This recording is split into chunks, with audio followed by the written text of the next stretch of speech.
Proclamación del Santo Evangelio de Jesucristo según San Marcos. Habiendo resucitado al amanecer del primer día de la semana, Jesús se apareció primero a María Magdalena, de la que había arrojado 7 demonios. Ella fue a llevar la noticia a los discípulos, los cuales estaban llorando, agobiados por la tristeza. Pero cuando la oyeron decir que estaba vivo y que lo había visto, no le creyeron. Después de esto se apareció en otra forma a 2 discípulos que iban de camino hacia una aldea. También ellos fueron a anunciarlo a los demás, pero tampoco a ellos les creyeron. Por último, se apareció Jesús a los 11, cuando estaban a la mesa, y les echó en cara su incredulidad y dureza de corazón, porque no les habían creído a los que lo habían visto resucitado. Jesús les dijo entonces: vayan por todo el mundo y prediquen el Evangelio a toda criatura. Palabra del Señor.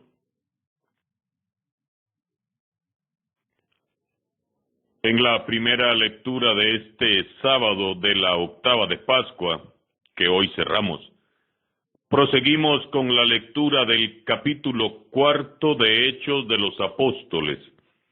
Ayer dejamos a Juan y a Pedro en la cárcel.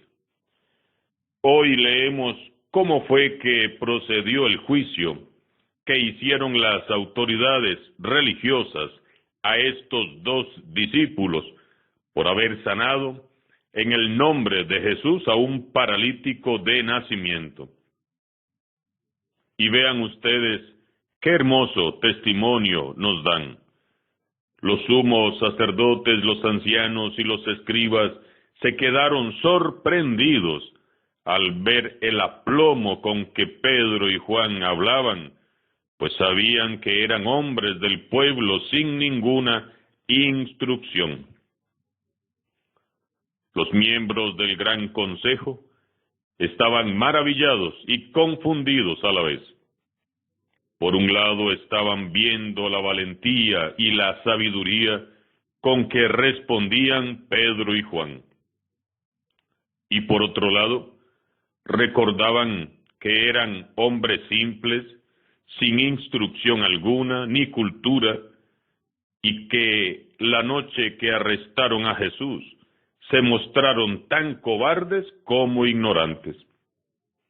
Ciertamente, hacía solamente 3 años que Pedro y Juan estaban reparando sus redes allá a la orilla del lago, y efectivamente eran gente sin estudios ni mucha instrucción.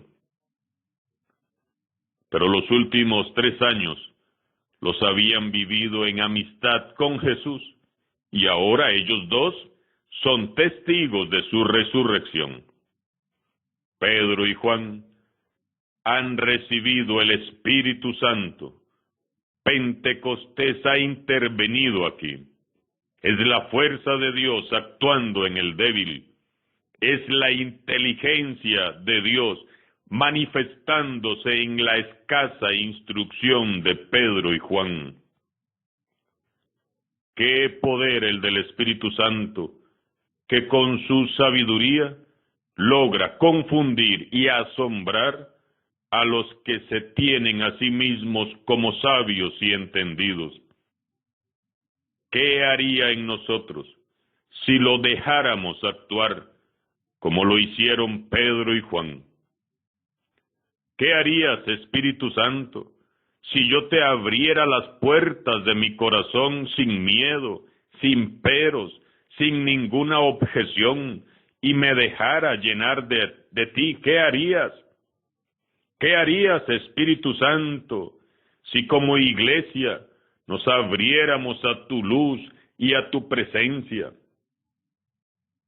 Todos nuestros miedos, nuestras dudas, todos nuestros complejos y oscuridades se disolverían por completo si nos abriéramos y nos sometiéramos al poder y a la autoridad del Espíritu Santo de Dios, saldríamos al mundo entero a dar testimonio de Jesús resucitado para la gloria de Dios Padre. Aquellas autoridades inician un juicio, pero de pronto están contra la pared. Hay un milagro patente cuya noticia se ha extendido por todo Jerusalén. El que era paralítico ahora está de pie a su lado. No hay nada que refutar ni discutir. Y entonces sucedió lo inesperado. Les prohibieron con amenazas volver a hablar en nombre de Jesús. ¿Cómo es posible, Dios mío, tanta ceguera y tanta necedad en esas personas que viendo no ven y escuchando no escuchan? Entonces el Espíritu Santo nuevamente se manifiesta por boca de los discípulos. Digan ustedes mismos si es correcto obedecerlos a ustedes primero, antes que obedecer a Dios. Nosotros no podemos dejar de contar lo que hemos visto y oído. Entonces las autoridades repitieron las amenazas y lo soltaron porque no encontraron la manera de castigarlos, ya que el pueblo entero glorificaba a Dios. Es tan hermoso cuando es el Espíritu Santo el protagonista de la evangelización. Los paralíticos andan, los que eran débiles e inútiles proclaman con poder y autoridad el Evangelio. Los adversarios quedan anulados y el pueblo de Dios glorifica su nombre. Definitivamente, así como vivimos la Cuaresma y estamos viviendo esta hermosa Pascua, así de igual modo debemos de vivir un nuevo Pentecostés en nuestras vidas personales, en nuestras familias, en nuestras parroquias y comunidades. El mundo entero, la iglesia toda, necesita un nuevo Pentecostés, un avivamiento en el Espíritu. Necesitamos volver a la esencia del Evangelio para refrescar nuestra fe, dejarnos convencer y convertir por Dios, tener la experiencia del encuentro con el resucitado y ser llenos del Espíritu Santo. El Santo Papa Juan XXIII solía decir: si estuviéramos convencidos de que la buena noticia de Jesús nos produce alegría y mucha paz, nosotros mismos, sin decir mucho, convenceríamos a todos. Cuanto más amamos a Dios y permitimos que el Espíritu Santo actúe en nosotros y por nosotros, más semejantes seremos a Jesús, que es manso y humilde de corazón, y más entusiasmados y apasionados nos sentiremos por su proyecto de instaurar el reino de Dios. Nosotros no podemos dejar de contar lo que hemos visto y oído. No se puede ser cristiano sin ser misionero. La iglesia es por esencia misionera, y no lo digo yo, lo dice Jesús en su evangelio de hoy. En este sábado, Jesús nos regala un mensaje que se refiere claramente a nuestro compromiso misionero. Primer mensaje: vayan por todo el mundo y prediquen el evangelio a toda criatura. ¿Y qué es todo el mundo? Todo el mundo es todo el mundo, hasta donde podamos llegar. Usted nada más dispóngase y déjese llevar. El Espíritu Santo se va a encargar de llevarlo y ponerlo en donde Dios espera que usted hable y actúe en su nombre.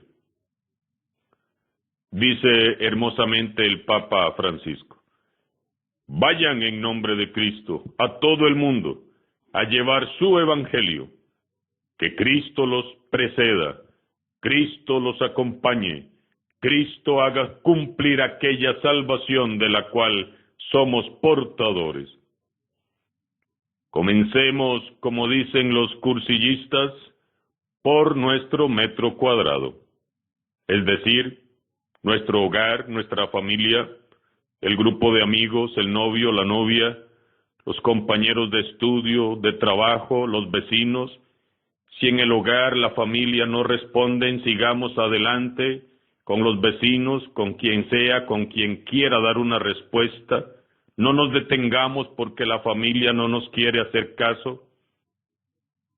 Todos ellos son parte de ese mundo al que hemos sido enviados a ser testigos del resucitado. No puede avanzar jamás la Iglesia que se cierra o cierra e impide que la novedad de Dios se manifieste por medio de su Espíritu. Necesitamos abrir puertas y ventanas para abarcar así al mundo entero. Solo abiertos al Espíritu de Jesús podemos llevar a cabo la misión que Él nos encomendó a todos. Es importante recalcar y recordar que toda la Iglesia es misionera y no caben justificaciones, que porque aquel falló entonces yo no hago nada, que porque aquel es hipócrita entonces yo no hago nada. Este no es un asunto que solo compete a los obispos y a los sacerdotes religiosos y religiosas, que por nuestra vocación nos hemos comprometido a dedicarnos exclusivamente al anuncio misionero del Evangelio. No solo nos compete a nosotros. Este es un asunto de todos.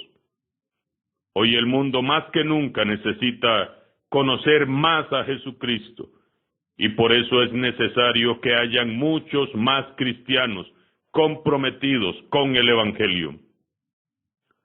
Hay mucha mies y escasean los obreros.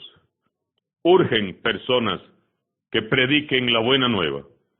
Urge una iglesia de puertas abiertas y en salida, como repetidamente nos lo ha pedido el Papa Francisco. Jesús debe tener un lugar en el corazón de cada persona.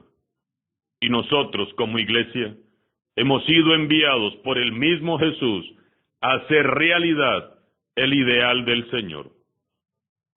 Que el Señor resucitado envíe sobre todos nosotros su Espíritu y seamos discípulos misioneros, valientes y decididos, de esos que no se pueden callar porque han visto y han oído. Alabado sea Jesucristo, sea por siempre bendito y alabado.